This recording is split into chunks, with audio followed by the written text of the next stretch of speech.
Dun, dun, dun, dun, dun, dun, dun, dun, dun, dun.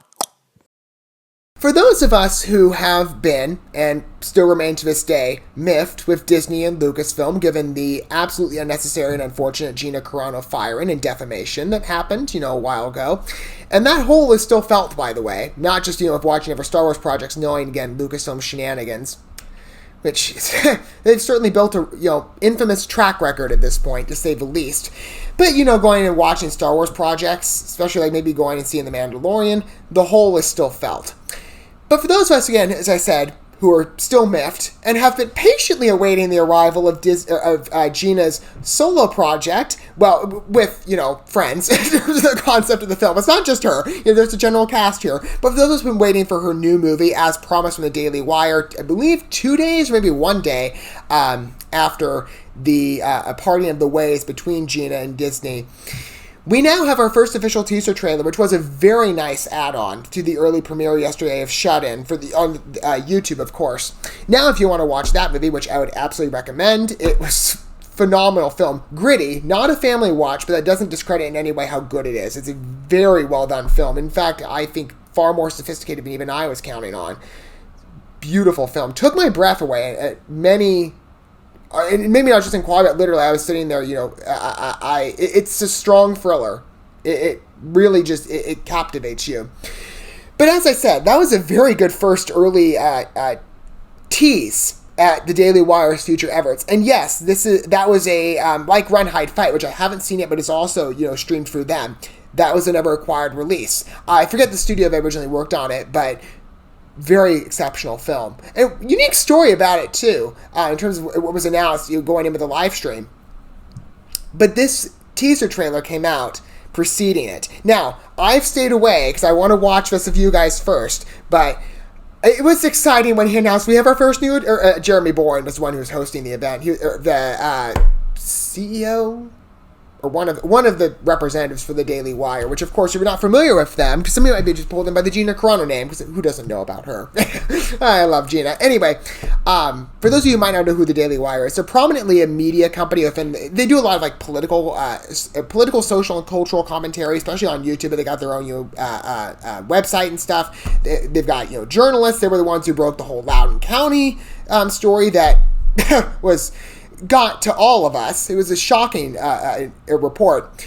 But they've been wanting to make some ventures within the entertainment space and sort of position themselves as a Hollywood competitor for, perhaps people that might feel disassociated from the spirit of Hollywood films. Not to say every Hollywood film is necessarily bad, but just, we all know the general vibe of Hollywood, right?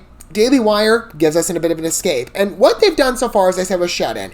Excellent release. And for those of you who want to go watch it, you maybe missed the YouTube premiere last night, you can do that through their service. I believe there's different price allocations that you can choose on which one to subscribe for or which one would best fit you. I think they're probably still running a promotional too as I make this video. 30% off, I'm pretty sure, with the code Shut-In.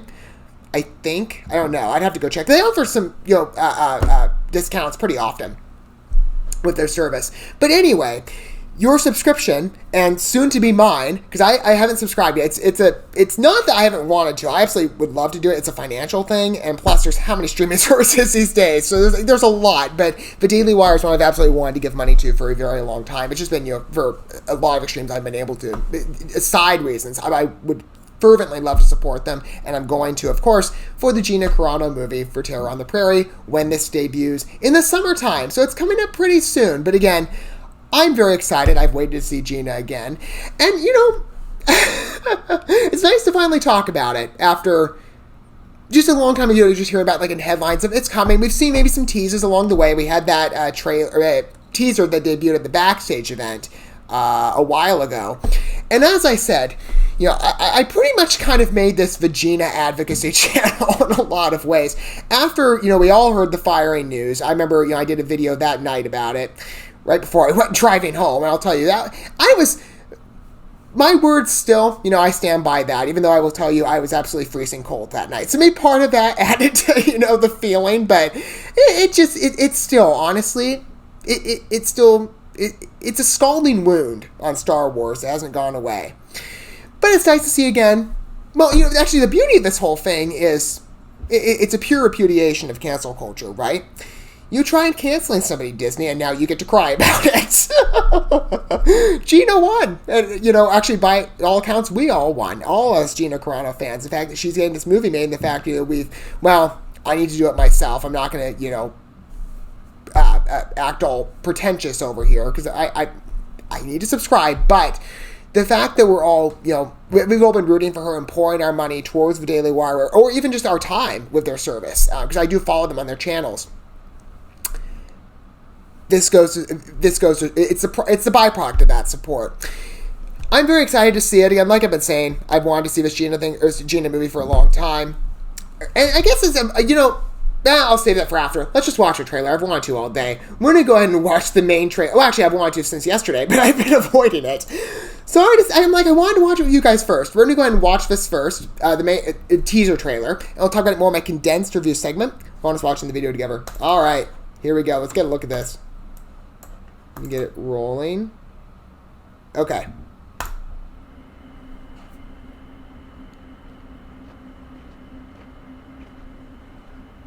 I love the outfit choice. And the hair, I think it's great.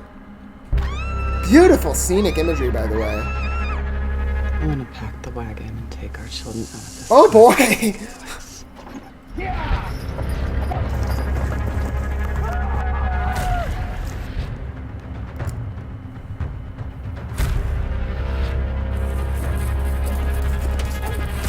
You move, you die.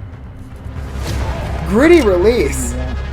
Your sins have found you Beautiful out, naturalistic imagery, though. I love it. and now they are visited upon your whole family.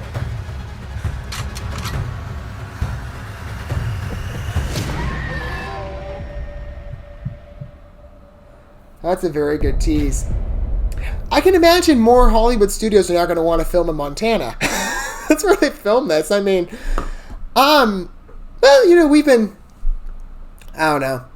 I got friends in Idaho, and we've been kind of talking about moving there, but, you know, Montana's a state away. But I've heard, you know, it's a nice place. But I just sit back and think, how many films, you know, or like mainstream Hollywood releases go to Montana? Maybe a few. I think of notably like L.A., Georgia, like the bigger, New York maybe, the bigger, you know, sites for your main commercial releases. But I do love nature. This hill shot right here, the opening, breathtaking. Looks like many of the places I visit on vacation. I mean, not maybe necessarily out in the countryside setting, but it's like you're literally watching a much grittier Western than by comparison maybe some of Gina's past efforts of Star Wars. I mean, you have to see the undercurrent here. This is a much grittier Western vibe thriller. But, you know, the recent Star Wars projects, notably like, you know, The Mandalorian, The Book of Boba Fett, Solo, all those, of course, they have to be very Disney-fied. I mean, they're Westerns in spirit. I think Boba Fett was a bit of a mess, to be honest with you. I liked parts of it, but there was other parts, especially that finale, like, what happened? Anyway, maybe it's the fact that Gina got fired and dumped by Lucasfilm. Maybe that has a role to play. I don't know. But anyway, they were supposed to do that Rangers of the New Republic show. Hopefully, you know, when Disney gets their heads screwed on straight and maybe comes begging to Gina, you know, could you consider coming back? And our fans are like, yes, please. Anyway, you know, the fact that how can she lose? Even if she goes back, I mean, it's still a win. I mean, we win anyway. This goes. We win by the very fact that this movie is being released. Again, a pure repudiation of cancel culture, and it is a beautiful thing to see. Especially the way that Gina got treated, which still, I think, honestly... Okay, I'll say it. You know, I'm still very... As I said, it's still like a fresh wound, honestly. And there's been many with Lucasfilm. And people have given them chance after chance after chance, and it's like... not as much the Favloni side. They've been better. It's the KK and Posse that have been absolutely troublesome, I think, for everybody. And I think that, from at least some of the rumors, they had a large hand to play with the whole Gina situation, which is just, honestly, it's downright upsetting. But the way that she was treated, I think, was the most disgusting thing that I've ever seen, especially online. You know, the things that she said regarding, and she was all sweet about it, too. She has come out in every single way with this looking like the victor. And it is... It's deserved. But when she did that sit-down interview with Ben Shapiro shortly after her firing, and the revelations that she was giving as to what was asked of her, I've never seen a company run like that. Never. And I mean, maybe it's less Disney, it's much more Lucasfilm, but from what she said, Disney had a role hand. To this day, all of those factors combined, in the context of, Gina's firing, it's still upsetting, right? We're nearly a year after, I think we're almost a year anniversary of that, but it's still a ghost that will loom in Star Wars' future, and Disney's. And we'll see, just how much it hurts, because this film looks like it's going to be a serious contender, and maybe would make Disney be like, well, we kind of miss her. I mean, you brought back James Gunn, you gave Whoopi Goldberg a 2-week suspension to what she said, something that I think was, it was a shock to read, to be honest with you. Anyway, whew. But like I said, Gina has come out on all this, being the one on top. And I'm very happy with what I'm seeing. It looks like a very competent release, a very strong film from the Daily Wire, right? And again, like I've been saying, I've been talking about Gina for so long. I'm obviously a huge fan of her. I miss her on The Mandalorian, even though, again, The Mandalorian hasn't really gotten much more in the way of extensions. We're not even to season 3 yet. But she's still missed within Star Wars. It's sad. And for those of you, by the way, just a side point too, I almost forgot, that might be wondering, because I did make a point in that video to mention, the earlier one for Terror on the Prairie, the backstage teaser, to give you an update on some of the stuff I'm doing behind the scenes in terms of getting content up. Because as I said, when Gina got fired, and I made that video, it was not something that I'd ever let go, right? If someone had to mention it, it would be me. It's not something that I easily forget. I certainly haven't forgotten in the context of the videos I've done post-August, because of course, all my newer stuff happens to be accompanied by a little guest star. Anyway, some of you might be wondering, though, well, what about Star Wars, right? You think in fact, I mentioned in that video, I'd be talking about Lucasfilm a lot more, because I think, again, in the years since, I didn't even realize in the beginning, how shocked I was. That's been the pet peeve of me with Lucasfilm the entire time. Not to make this like a Lucasfilm tangent, but just to acknowledge it, because it's still a ghost in the room. I've always been moderate on some of the concepts, notably with the sequel trilogy. There's parts I like, and there's parts I don't. I love the anthology films. There's parts to what Disney has done since, post-Disney acquisition with Star Wars I've liked. It's just, for me, the grievance point ultimately is the way that they've treated fans, notably the people involved with the company, the way they've treated other employees, the way they've interacted with people on social media, the way they've treated certain issues and criticisms given by the fans. It's honestly, I've never seen a company run the way that Lucasfilm is. And honestly, in any other business, there would be some, I would imagine, I'm not saying, calling for anything, but if this were a normal business and it weren't in Hollywood, you'd be seeing, pink slips flying. But anyway, as I noted in that video, Gina's firing was not an issue I would ever let go until she was brought back. And some of you might be wondering, well, you've said it, recently, of course, I have her on my videos, but Star Wars stuff, where is that? As I said in that first Terror on the Prairie video, I'm mapping out, because I've been behind a long time, and right now 2022 is sort of a comeback year for me. I'm reinvigorating this channel. I'm trying to bring it back. There's a lot of videos. I've covered everything for big brands, a lot of indie pictures. It's all stored on a hard drive. It's mostly given the fact that my schedule is so busy, and I've had a lot of complications the past couple of years, but I have been making some pretty steady headway. So the way I've been looking at this is for some of the more major releases of content I have, and the most of, notably DC, Star Wars, and Marvel/Disney. I've decided to release content in phases, getting stuff done as fast as I can, and then getting it shuttled out at the same time. And this is like years old stuff.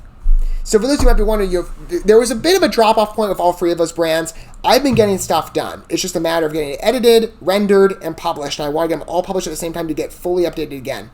DC is first. I'm probably about 30 to 50% of the way through. I needed to update the list and check. I'm giving myself a 20% range there because I haven't updated it yet.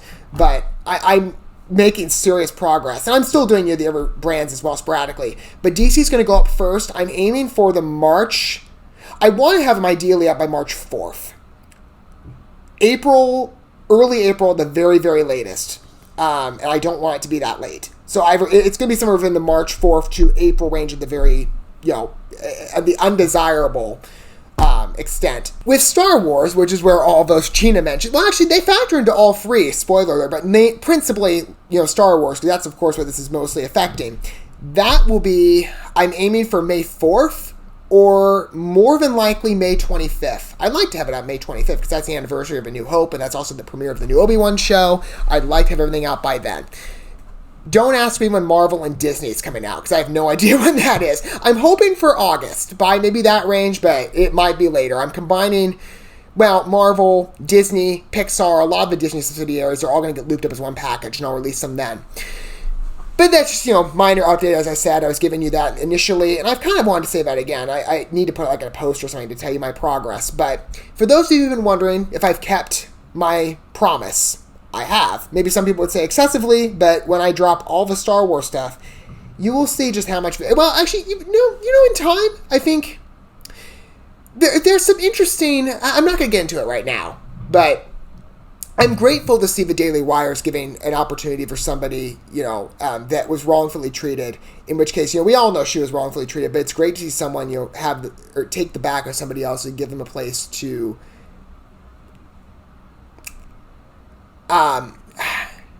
what's the word? How do I want to say? Demonstrate their honorability. I'm very excited to watch Gina's new film. And I will say, too, the reason maybe it speaks so much to me, I'm going to say it probably, I don't know if I'll go into it yet. Not today. Maybe in the future. Maybe with new trailers, maybe on different videos, maybe something, on its own about maybe the, post-firing. Maybe I'll get into, why it is such a big issue for me. Because I'll tell you, it's not just a conviction thing. It matters to me a little more than you know, right? I've chosen to kind of take this public stance on it because at some point, you got to stand up for where your convictions throw you. Even if maybe there's even if you don't realize at the time that so much of a personal component is intrinsic to others' experiences. I'll leave it at that. Maybe in the future you'll understand more. I know I'm being intentionally coy, but maybe you'll see. I'm very excited for the new Daily Wire film. I can't wait, by the way, to see all the attention this will get. I've been seeing actually float around on Twitter. People are, fawning all over it. People who, again, who I follow on Twitter have been absolutely supporting Gina. People like me who agree that she was treated absolutely wrongly and see the quality in her work and this film. I can't wait to see all the good reviews flow out too. I'm sure the salt will be pouring out regarding mainstream critics. I've already seen it. There's one tweet I saw earlier from Drunk Freepio. They're prepping. Don't pay it any attention other than maybe just kind of humorously laughing at it. That'll be everybody pretty much. That'll be all your mainstream critics. But it just demonstrates again, critics maybe aren't the best ones to listen to. Perhaps the fans are. And the fans, I think for the most part, are with Gina.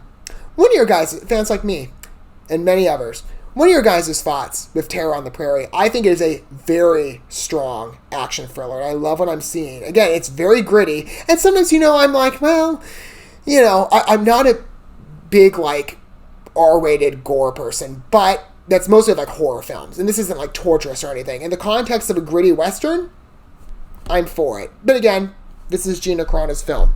So, and, again, Gina Carano and friends. So, of course, I'm in support of it. And again, it just looks beautiful. That naturalistic imagery, fabulous. It'll be very captivating, I'm sure.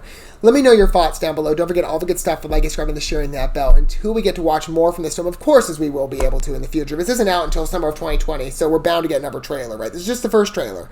I'm sure there'll be more on the way. Many more chances to talk about, good projects starring Gina Carano.